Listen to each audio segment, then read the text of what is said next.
Kwa hali ilivyo leo, ndugu zangu, kuna uwezekano wa kuwa na uchaguzi wowote wa maana nchi hii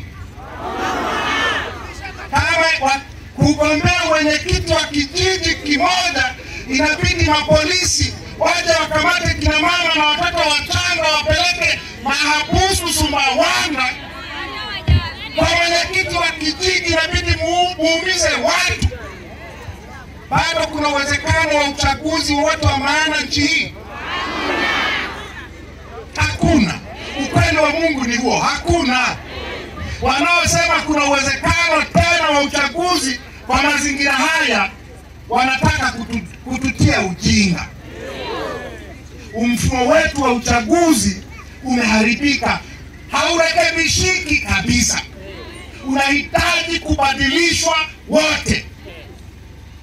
Kazi ya polisi ni kulinda amani, sio kuamua nani awe mshindi kwenye uchaguzi. Lakini jeshi letu la polisi limekuwa sasa ndio linalosimamia kutangaza matokeo ya uongo kwa mtutu wa bunduki. Mwaka jana tarehe 27, wakati nyewe mnazuia uhuni hapa, jeshi la polisi kule Manyoni, Singida kwetu, wameenda wamempiga risasi mgombea mwenyekiti wa kitongoji, wamempiga risasi 4 na kumuua. Unaua mtu anayegombea mwenyekiti wa kitongoji? Ikifika kwenye urais mtaua wangapi? Tukienda kwenye ubunge mtaua wangapi nyinyi mapolisi na mausalama wa taifa? Mko tayari kumwaga damu kiasi gani ili hawa ambao wananchi wanawakataa waendelee kuwa madarakani?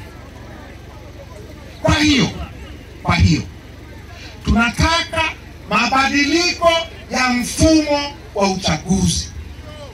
Hatutaki tena mkurugenzi au watu wake wasimamie uchaguzi wowote ule, kwa sababu wote wale ni ma-CCM.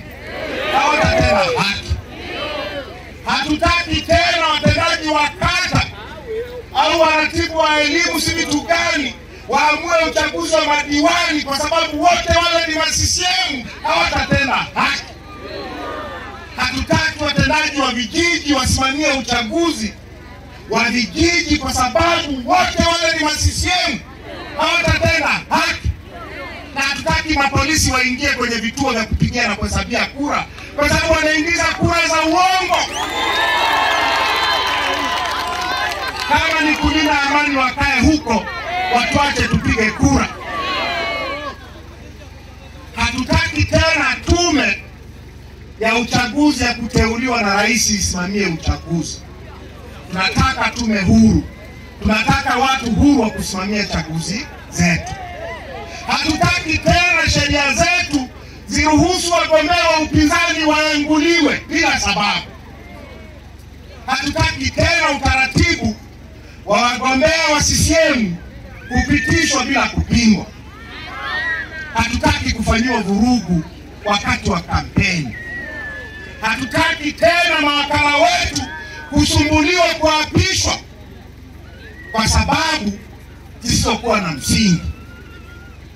Hatutaki tena mawakala wetu wazuiliwe kuingia kwenye vituo na kufanya kazi yao. Hatutaki tena mawakala wetu wakataliwe kupewa nakala za matokeo halali ya vituo vyao.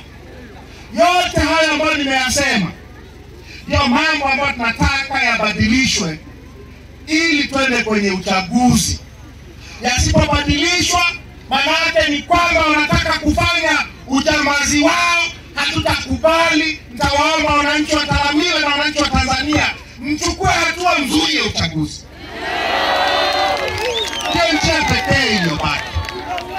njia pekee iliyobaki ya kupata haki katika nchi hii. Kama hatutendewi haki, tutaitafuta haki. Tunaelewana? Na ndio maana tumekuja Talamila.